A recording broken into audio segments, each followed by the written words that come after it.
Om Namah Shivaya. My name is Nirmala, and here in a very hot, scorching day in Delhi, with an exercise involving your yoga practice, your sadhana, and storytelling. So it's a little something different that we'll try today. I hope that you'll join me from home. What you need is a yoga mat, and you need a notebook and a pen, because we do these kind of things by hand. So if you have these things ready, what we'll describe today is a little bit of practice combined with a creative writing exercise.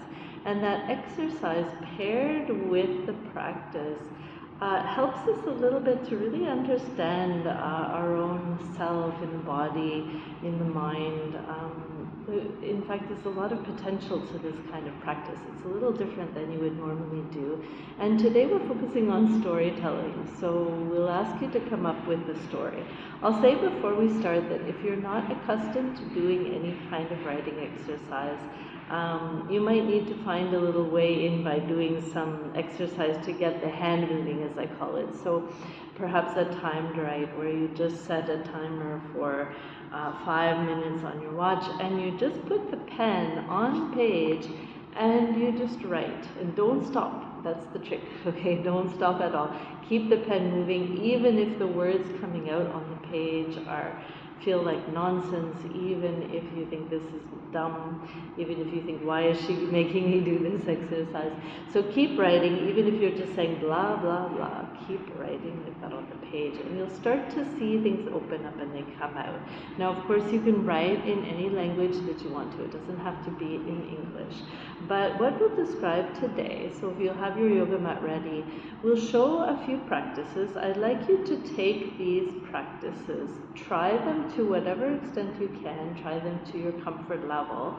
Try to hold them, really go inside. Don't be concerned with performance of the asanas, but think about how it feels to just be there, experience your own body. And the theme is evolution. And we're taking a few asanas in which we close the body up really tightly. So we fold the body. We try to make the body as compact, as small as possible. And so the exercises we'll start with the butterfly. And so you can see I have Isha and Kausalya with me here today, and they're each holding the underside of the feet and doing the butterfly. And then after, when they feel the hip joints are a little bit warm and ready, they'll fold forward. And here, taking the forehead as close to the floor as possible, spending a little time here breathing. So take your time. Here in the video we won't do so, but at home take your time in each of these positions. So breathing here a little bit.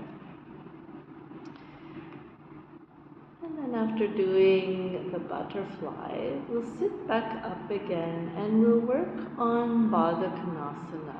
So you'll see that on the right, Kausalya is able to cross her legs into Padmasana. So she's taking Padmasana.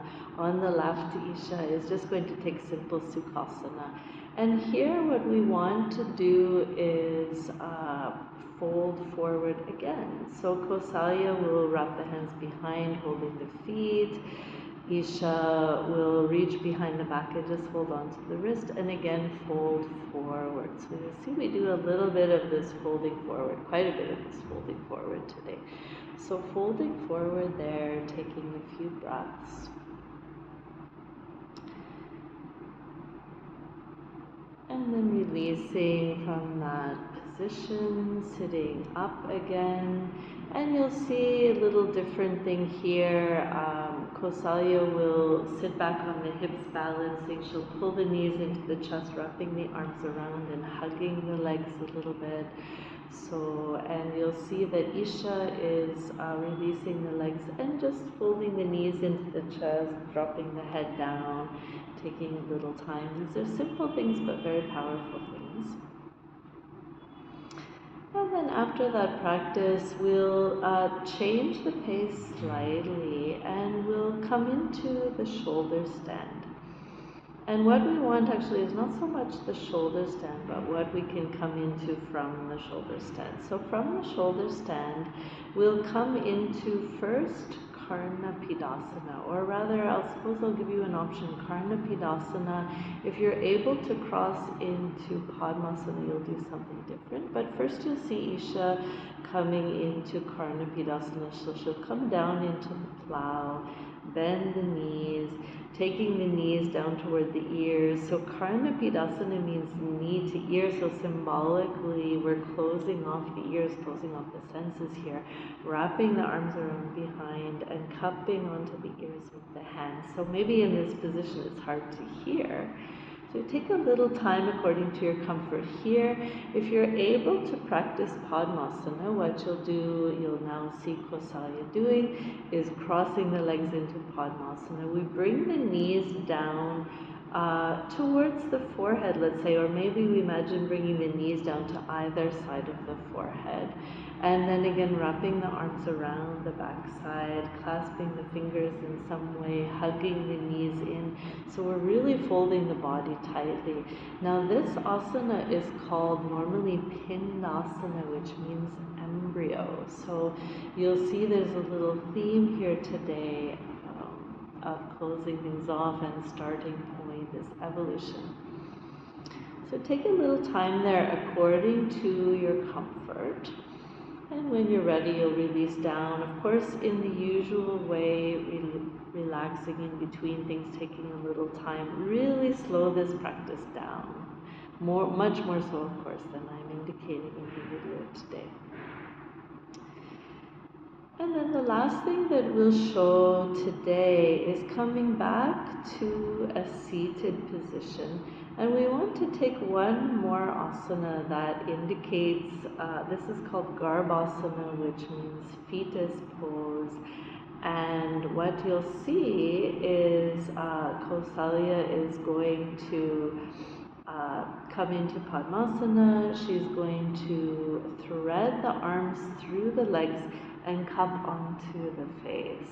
Now this is a little challenging asana, so I would suggest if it's a little too tough for you, maybe you come into Child's Pose. Child's Pose is also a beautiful name because we're suggesting evolution and the life, let's say the period of life of the human being. So taking something like this, holding it a little bit, and then in the series I suggest you close off with just a few moments of relaxation, not a long relaxation, because when we're going straight away into a writing exercise, we want to not change our mind too much in between. You can relax in the Child's Pose, or you can relax on your back. And then when you're ready, you'll sit up again and have your notebook and your pen ready. And here is the writing exercise today. And I have to say, it's one that I've taken from the book. It's a book called The Story of the Human Body by Daniel E. Lieberman, a scientist. And he's talking about the human body in an evolutionary sense. So we know that over millennia, our body has changed a great deal, adapted to the environment. And so this is what we're talking about a little bit, is evolution, how we've changed. So I'm going to read a little bit. This is by the author Daniel E. Lieberman. Everybody and every body has a story. Your body, in fact, has several stories. One is the story of your life, your biography, who your parents are and how they met, where you grew up, and how your body was molded by life's vicissitudes. The other story is evolutionary, the long chain of events that transformed your ancestors' bodies from one generation to the next over millions of years, and which made your body different from that of a Homo erectus, a fish, or a fruit fly. So Homo erectus is the first upright human being.